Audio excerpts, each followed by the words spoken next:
नव्हती, परंतु बिल्डर लोकांचं हित लक्षात घेऊन बिल्डर लोकांच्या दलालांच्या सल्ल्यानं त्या ठिकाणी या योजना राबवल्या गेल्या. त्यांना आता पता माहिती नाही. आणि परवा सानपाड्याला बोललं की त्यांचा टांगा पलटीवर. मी ओपनली चॅलेंज देतो. काय बोलले? एकनाथ शिंदेला हलक्यात घेऊ नका. टांगा पलटी घोडे फरार. मग तू गणेश नाईकला हलक्यात धरलंस ना.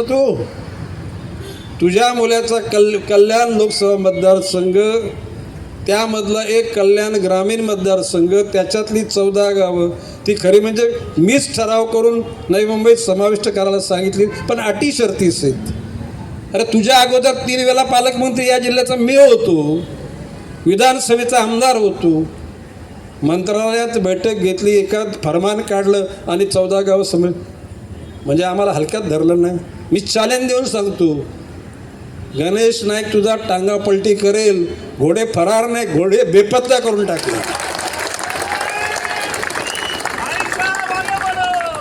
आणि चॅलेंज ओपन देतो. फक्त प्रश्न असा की भारतीय जनता पक्षाची शिस्त आहे की त्या पक्षामध्ये केंद्रस्तर, राज्यस्तर आणि जिल्हा स्तर तेवढ्या जर मर्यादा नसताना तर मी खुल्लंच आव्हान देतो, पुढच्या लोकसभेच्या वेळेला तुम्ही स्वतः लढा आणि भारतीय जनता पक्षाला एकही ठाणे जिल्ह्यातली जागा तुम्हाला घेऊ दे. पालघर, ठाणे एकही जागा मिळणार नाही.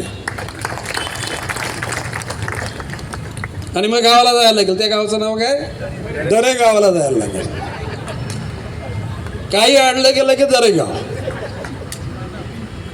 आणि त्याच्या बच्चा म्हणजे तो कोण, तो खासदार का मस्के का कसके, तो काय बोलतो, गणेश नाईकनी भूखंड लाटले. बोलायचं चॅलेंज आहे. राईट टू इन्फॉर्मेशन मधून माहिती काढा, प्रायव्हेट केसेस भरा. आणि गणेश नाईकनी 1 इंच जागा, 1 इंच कशाला, माझ्या ज्या ज्या ठिकाणी जागा कष्टाने घेतलेल्या आहेत त्या ठिकाणी FS अर्धा पण आम्ही वापरलेला नाही. बोलाची भाषा म्हणून बोलायचं. वृत्तपत्राच्या किंवा चॅनल लोकांना मी सांगतो, त्याला विचारा कुठला प्लॉट गणेश नाईकने ग्रॅप केला आहे. उलट तुमची पापत तुम्ही आता खरं म्हणजे कोणाचा जुना इतिहास काढायची माझी इच्छा नाही. तुम्ही होता कुठे ना आला कुठे. भ्रष्टाचाराचा पैसा कमवला आणि आज तो नवी मुंबईच्या जनतेला वाटण्याचा प्रयत्न चालू आहे. नवी मुंबईची स्वाभिमानी जनता हा पैसा घेणार नाही. घेणार आहे का? कारण तो हरामाचा पैसा आपल्या संसारामध्ये कुठे चाय पत्तीला जर लागला तरी ते विषच होणार आहे. मी कोणाला गरज असेल तर आमच्याकडे या. गणेश नाईक तुमचा मोठा भाऊ म्हणून तुमच्या सगळ्या गरजा पूर्ण करेल. परंतु अशा या हरामखोराचा पैसा तुम्ही घेऊ नका.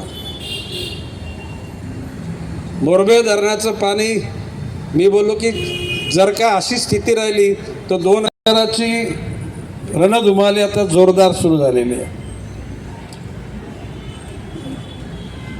2 दिवसापूर्वी सानपाड्यामध्ये काही नेते येऊन गेले. त्यांच्या स्टाईलमध्ये काय बोलले, या ठिकाणी कारभार करणाऱ्यांचा जो हुकुमशाही पद्धतीचा कारभार आहे तो बदलला पाहिजे, परिवर्तन पाहिजे, बदल पाहिजे.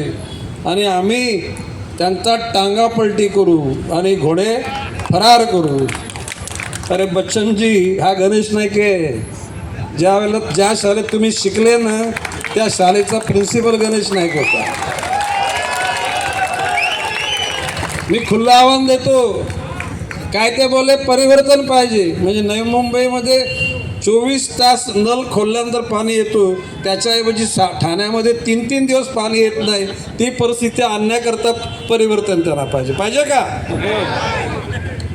ठाण्यामध्ये कचऱ्याची व्यवस्था, विल्हेवाट होत नाही. कुठेतरी दिवा वगैरे त्या ठिकाणी मॅंग्रोवमध्ये टाकून त्याने डंपिंग केलं जातं. ठाण्यामध्ये STPची व्यवस्था नाही आहे. नवी मुंबईची लोकसंख्या सध्या 15 लाख, फ्लोटिंग पॉप्युलेशन येणारी जाणारी 1-1.5 लाख पकडली तर 16-17 लाख. परंतु त्यावेळेला संजू नाईकांच्या कालखंडामध्ये 30 लाखाची सिवेज ट्रीटमेंटची व्यवस्था आपण करून ठेवलेली आहे. जर का त्यावेळेला त्या व्यवस्थेला 900 कोटी रुपये खर्च आले. जर का आता करायला गेलो ते साधारणपणे 5,000 कोटी रुपये त्याला खर्च येणारा. मोरबे धरणाचं पाणी, ज्याला ठाणे बेलापूर पट्टी ही ग्रामपंचायतची पट्टी होती, ज्यावेळेला महापालिका 1992 साली स्थापन झाली त्यावेळेला पाण्यासाठी लोकांची वणवण जिकडे तिकडे फेरफटका मारत होते. आणि भविष्यकाळात सिडको कशा प्रकारे हे नोड उभे करेल, सेक्टर उभे करेल ही चिंता होती. त्यावेळेला 95ला निवडणुका लागल्या. 57 नगरसेवक होते, 57. त्याच्यापैकी 34 नगरसेवक माझ्या नेतृत्वाखाली शिवसेनेमधून निवडून आले. बाळासाहेब ठाकरेंनी त्याला जबाबदारी पूर्ण माझ्याकडे दिली होती. गणेश नाईकाकडे जबाबदारी देऊन टाका, तो जे काय करायचं ते करील. त्यावेळेला संजू नाईक पहिले महापौर झाले. दुसरे महापौर दंडे, सुषमा दंडे मॅडम झाल्या. तिसरे महापौर विजया म्हात्रे मॅडम झाल्या. चौथे चंदुराने आपल्याच इथल्या सेक्टरचे म्हणजे पलीकडच्या. आणि 5वे तुकाराम नाईक. पुन्हा 2000 साली पुन्हा निवडणुका सुरू झाल्या. त्याला मी शब्द दिला होता की नवी मुंबईच्या जनतेला 20 वर्ष घरपट्टी पाणीपट्टी वाढू देणार नाही. वाढली का?